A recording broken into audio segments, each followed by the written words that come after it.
peu importe les rencontres que tu effectues, peu importe le contexte de ces rencontres, il y a quelque chose qui est inévitable à 99% des cas dans ces moments-là, c'est le fait de recevoir des questions indiscrètes.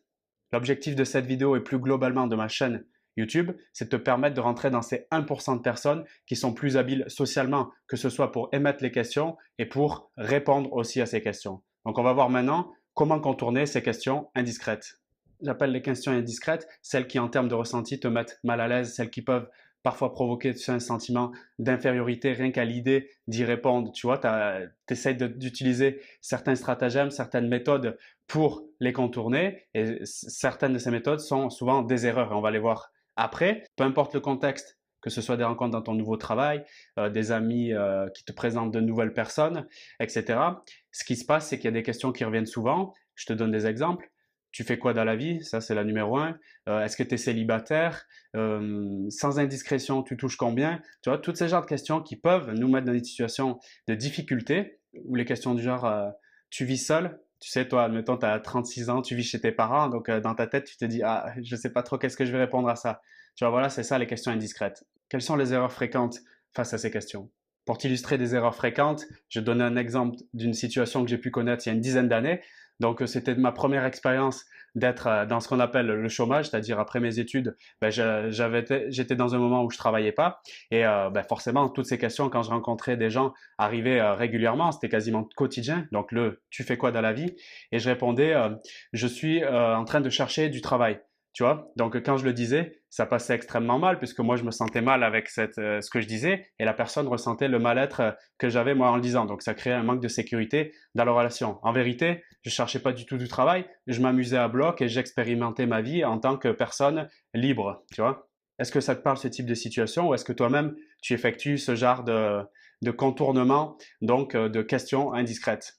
Les erreurs que je note qu'on fait souvent, malheureusement, pour contourner des questions indiscrètes, ben, c'est premièrement d'essayer de les contourner, deuxièmement de cacher la vérité et troisièmement de mentir ouvertement. Donc en fait, ce sont juste des solutions de facilité.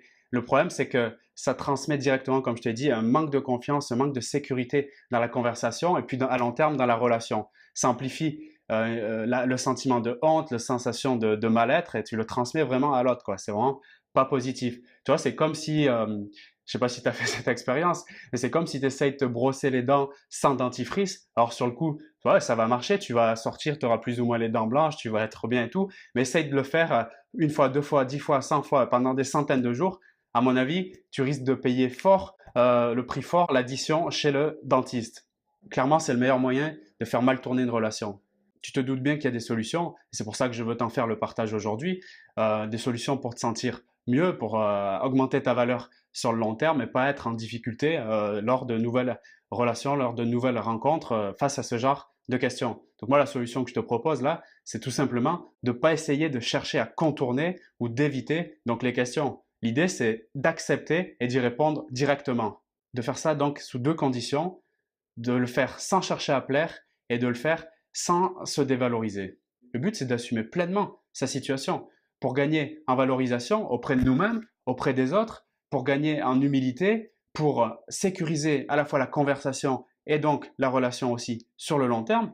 J'ai l'exemple d'un pote qui acceptait pleinement de répondre à la question, donc il allait vers cette solution au début positif et malheureusement, il respectait pas une des conditions comme je te l'ai dit, qui était du fait de ne pas se dévaloriser. Donc lui, au contraire, il prenait la situation de son métier, donc il disait, ben voilà, je fais tel métier, donc là, sur le coup, il répond, et de la deuxième partie de la phrase, il dévalorisait tout de suite sa fonction. Qu'est-ce que ça entraînait? Ben, ça entraînait une sensation négative pour celui qui recevait l'information et aussi encore pire pour celui qui l'a donné, donc mon pote. Donc en fait, il fusillait clairement sa valeur personnelle. Donc pour le coup, lui, son objectif, c'était de se débarrasser de la question. Ça, tu peux le comprendre, tu sais, souvent dans ce type de questions, on a envie de se débarrasser, on dit plus ou moins n'importe quoi. Mais le problème, c'est que c'est comme quand tu regardes un film d'horreur, tu as l'impression que voilà, tu as des grandes émotions, machin, c'est fort et tout, mais sans t'en rendre compte, tu mets plein d'informations négatives dans ton inconscient et ces informations, elles vont se transformer par exemple par des cauchemars plus tard ou des peurs d'affronter des gens dans la vie, etc. Donc tu vois, c'est pas anodin tout ça. Il faut vraiment prendre en considération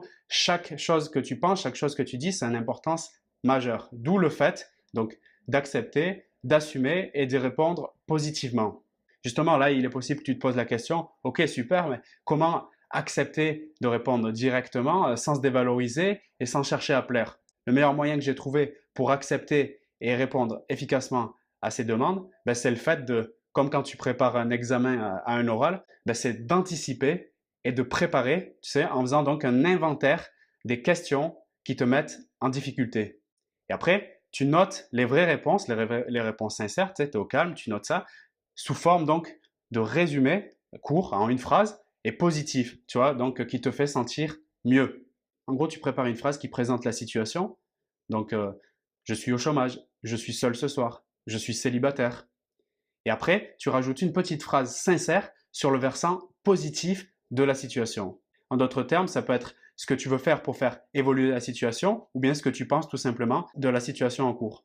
Et pour l'exemple de tu fais quoi dans la vie, si tu es au chômage, ben, tu réponds directement je suis actuellement au chômage et j'en profite pleinement pour faire des activités qui me plaisent. Par exemple, faire du sport, rencontrer des gens, voyager, je sais pas quoi. Si c'est exactement ce que tu fais, plutôt que de dire que tu cherches un travail alors que c'est pas actuellement ce que tu fais. Tu es plus en train de... Même si entre guillemets, tu te branles les couilles, ben tu le dis, voilà, je suis au chômage parce que voilà, j'aime bien profiter du temps pour jouer aux jeux vidéo, etc. Ça m'anime et tout. Pour le moment, c'est ce qui me plaît. Toi, si tu l'assumes pleinement, la personne en face, elle va se dire, ok, lui, il assume, il accepte, il est comme ça, c'est une personne affirmée, je respecte. C'est plus validant, c'est plus intéressant que de dire un mensonge ou quoi que ce soit qui va créer un doute, un trouble dans la future relation. Quand tu commences à changer ton état d'esprit, à penser de cette manière, tu t'aperçois finalement que les gens, ils sont beaucoup plus tolérants, ils sont beaucoup moins dans la critique, beaucoup moins dans le jugement qu'on peut l'imaginer. Parce qu'en fait, en faisant ça, tu te rends un peu plus humain à leurs yeux et ça crée une sorte de sympathie naturelle. Et je peux te garantir que tu gagnes en valeur personnelle et en valeur perçue aux yeux des autres. Donc, c'est tout à fait formidable dans tous les cas de figure. Donc, je te recommande vraiment d'aller dans ce sens-là. J'espère que ce partage te permet d'évoluer et de progresser dans tes conversations et dans tes relations. Et si tu as encore envie d'aller plus loin, d'augmenter ton habileté relationnelle, ton habileté sociale avec toi-même et avec tes gens, je te propose un guide que je t'offre directement. Donc, les 25 principes pour enrichir tes conversations. Tu le retrouves directement dans le premier lien dans la description de cette vidéo. Autrement, je te retrouve pour la prochaine vidéo. Salut!